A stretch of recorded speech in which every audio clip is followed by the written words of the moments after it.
Hey guys, today we're going to be looking at an in-depth guide for Lux, and as you know, in my last top 5 video for mid laners, I stuck her at number 1, so I thought I'd do a proper guide for her. So Lux has a decent-ish lane phase, like it's not amazing, but she does have good poke and she gets much stronger with items. Mid and late game is where she shines properly. This is where she can one burst someone, and that's probably her biggest strength. She has a really good poke, and it's very long range poke and hard to dodge as well. She's hard to push against because she's just going to poke you over and over again, and you have to always be careful that you don't get snared because it will stop you right in your tracks. But she's also very hard to defend against too, because you're just going to poke you away from towers and take them for free. So whether she's behind or ahead, she's always going to be very difficult to deal with. Now the bad stuff, she has no mobility. If you position badly, you are going to get punished, and that's just one of the things you have to kind of accept with Lux. But thankfully, it's one of the only things you have to think about properly. She does need a few items before she really starts to hurt, so she can't necessarily do as much early as other champions, and she's very skill shot based. If you miss them, you're going to do no damage.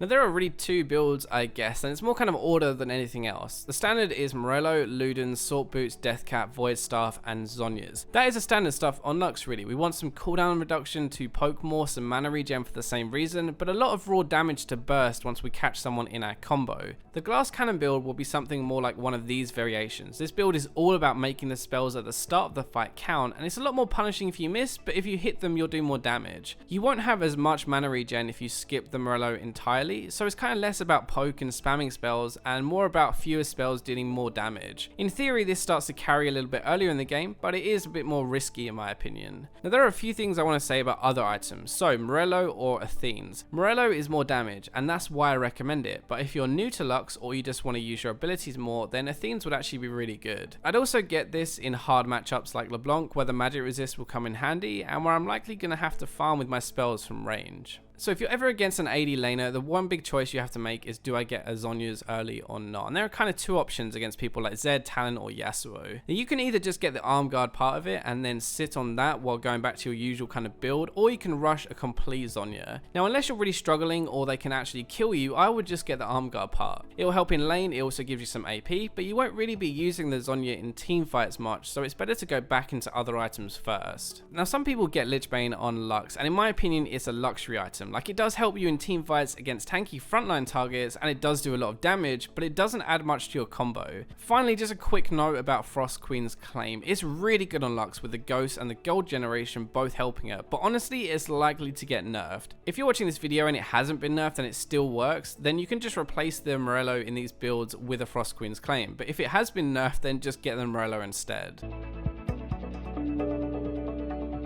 I don't want to spend too much time on her skills, so we're going to TLDR the important stuff. Her passive, Illumination. Your abilities will mark enemies, your basic attacks will consume that mark and deal bonus damage. Your Q, your Light Binding, fires in a straight line that binds the first 2 targets it hits, and it roots them for 2 seconds. Your W, Prismatic Barrier, throws a shield out in a line that shields herself and allies hit by it. It grants 1 shield on the way out and another on the way back, but they don't stack. Your E, your Lucent Singularity. This is your biggest spell, and it's an AoE damage spell that lasts up to 5 seconds or until you press your E again to pop it. Your R, your Final Spark, fires a long range laser that deals damage and also procs your passive marks that are on the target. So ideally you want to hit them with your Q or your E first and then hit them with the ultimate. There aren't actually too many tips and tricks for Lux. She isn't that overly complicated, but there are a few that I try to use in my games. The first is for lane phase, when you're using your E on an enemy and they're already close to you. Even if your auto attack is already mid-air, as long as you pop your E and apply the passive before it lands, then it will still do the bonus damage. It's a nice little way of making sure they don't run away, or it's just harder to dodge your passive damage basically. So as your auto is flying through the air, activate your E. Next trick is for an easy binding. Your Q will go through the first target it hits and hit the second target too, and a lot of people forget about that. To land an easy binding in lane, you want to position yourself on the other side of a minion, normally a caster minion, and then you Q through that one and hit the enemy behind. Doesn't that just sound so simple? And yes, it is simple, but it's a very effective way of landing a binding. The final one is more of a tip for the mid game. Buy wards. Ward where you think people are likely to run around the map, and then just sit over a wall and wait for them. They won't see it coming, but it's such an easy way to net a kill, and you'll start to get yourself ahead pretty quickly. This is the main thing that I use mid game to snowball a game into my favor. There are already two parts to the lane phase with Lux, pre-6 and post-6. Pre-6 Lux isn't the best. She's still pretty decent, but most of your damage revolves around your passive, and unfortunately that means you have to be close to attack them. A good thing to remember as well, that proccing your passive with an auto will get minion aggro, so always make sure you walk back afterwards. The main thing you want to focus on at this stage of the game is poking and farming at the same time. So you wait for an enemy to stand near minions and then you hit both. That way you're going to be pushing and you get pressure at the same time. You only want to use your Q and your W if you need to. It's just kind of a waste of mana early, like your Q doesn't do much damage and your W doesn't shield much either. So post 6, this is where you can really start to bully your opponent, especially by using that binding trick I said earlier. Now you have some items you can poke with your E and it's actually gonna hurt. Don't worry too much about proccing your passive anymore either. Chances are the enemy has some damage, and if you get close enough to auto, they'll be close enough to unload their damage on your face. Once you have them low with some poke, you can really start to be more aggressive and punish them. Your aim really is to poke from range, bind, and then full combo to either kill or force them out of a lane to get an advantage. You aren't the best at roaming just because of your lack of mobility, so if you're going to do it, make sure you don't get caught along the way.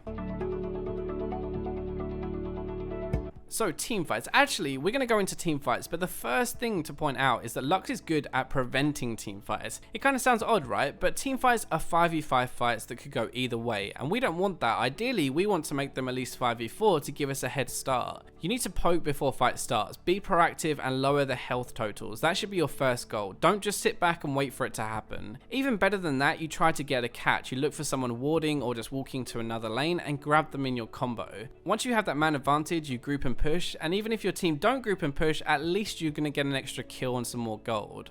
Okay, in teamfights, well, let's just get this out of the way at the very start, okay? We're not building defense, and you have one of the lowest base healths in the game, so you're going to be standing at the back of the fight most of the time. Use your W across as many people in your team as often as possible, but try to hit those at the front, taking most of the damage. It really does make a difference. Your E is very long range, and is capable of hitting their backline even while you're quite far back. Always try to aim for them, unless you want to burst down a tank at the front. Your Q is a bit of a different story. It hits up to 2 targets, remember, and it's great for getting tanks away from you or your AD carry, but it's also really punishing if an enemy carry gets too aggressive, as you can see in kind of a few of these clips.